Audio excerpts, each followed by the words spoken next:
వేములవాడ రాజరాజేశ్వర ఆలయంలో రాములవారి కళ్యాణం అంగరంగ వైభవంగా ప్రారంభమైంది. స్వామివారి కళ్యాణానికి భారీ స్థాయిలో శివ సత్తువలు హిజ్రాలు హాజరయ్యారు. అర్ధనారీశ్వరుడి ప్రత్యేకగా ప్రతి రామనవమికి ఇక్కడ జరిగే కళ్యాణానికి దేశవ్యాప్తంగా ఉన్న హిజ్రాలు వేములవాడకు చేరుకుంటారు. స్వామివారి కళ్యాణం జరుగుతున్న సమయంలోనే వారు సైతం కళ్యాణం చేసుకుంటూ ఒకరిపై ఒకరు తలంబ్రాలు పోసుకుంటారు. అనాదిగా ఈ సాంప్రదాయం కొనసాగుతూ వస్తోంది. ఇందుకు సంబంధించి మరిన్ని వివరాలు మా ప్రతినిధి గోపాలకృష్ణ అందిస్తారు. వేములవాడలో శ్రీ రాములవారి కళ్యాణం అంగరంగ వైభవంగా జరుగుతోంది.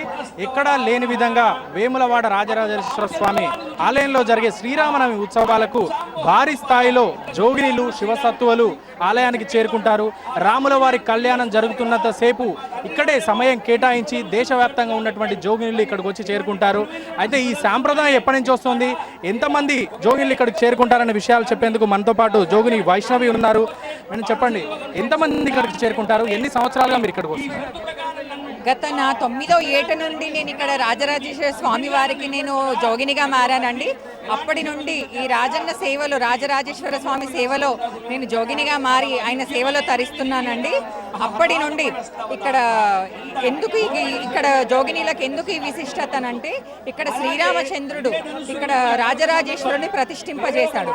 అప్పటి నుండి ఇక్కడ హరిహర క్షేత్రంగా ఇది దక్షిణ కాశీగా విరాజిల్లుతుంది. అప్పటి నుండి ఇక్కడికి వేలాది మంది జోగినీలు లక్షలాది మంది జోగినీలు ఇక్కడికి వేముల శ్రీరామ కళ్యాణంలో వచ్చి త్రిశూలానికి బాసింగం కట్టి తలంబ్రాలు పోసుకుంటూ నెత్తి మీద జీలకర్ర బెల్లం పెట్టుకుంటూ శివుడిని కళ్యాణం ఆడతారు. ఇది ఇక్కడ జోగినీల ఆచారం అండి. ఇది ఎందుకనంటే ఇక్కడ శివుడు ఇక్కడ ఇది ఒక శైవ క్షేత్రంలో ఒక వైష్ణవ సాంప్రదాయాలు జరుగుతున్నాయి కాబట్టి ఇక్కడ ఇది జోగినీలకు ఈ ప్రత్యేకత ఉందండి. మేడం, మొత్తంగా ఎంతమంది ఇక్కడికి చేరుకుంటారు? తర్వాత మీరు కామన్గా కలిసే వేదిక ఇదే అవుతుంది. ప్రతి శ్రీరామనవమికి వేములవాడలో వేదికగా మార్చుకొని అంతా సమావేశం అవుతూ ఉంటారు. ఇలాంటి సమయంలో ఏం చర్చించుకుంటారు, ఏం ప్రణాళికలు రూపొందించారు? ఏం ప్రణాళిక అనేది మాత్రం అలా ఏది ఉండదండి. ఇక్కడ దేవుడికి ఎందుకనంటే మేము జోగినీలం ప్రతి దేవాలయానికి వెళ్తాం కాబట్టి ఇక్కడ ఎందుకు ఇక్కడ ప్రత్యేకత అంటే శ్రీరామ కళ్యాణంలో శివుడిని కళ్యాణం ఆడతారు జోగినీలు. అందుకని చెప్పేసి ఇక్కడికి వేలాది మంది లక్షలాది మంది జోగినీలు అలాగే చూసుకున్నట్టు హైదరాబాద్ నుంచి సికింద్రాబాద్ నుంచి కరీంనగర్ వరంగల్ అది ఇక్కడ జంట నగరాల నుంచి కూడా చాలా మంది జోగినీలు ఇక్కడికి వచ్చి ఇక్కడ శివుడిని కళ్యాణం ఆడి ఇక్కడికి సంతోషంగా తలంబ్రాలు పోసుకొని జీలకర్ర బెల్లం పెట్టుకొని చాలా సంతోషంగా అనుకుంటారండి.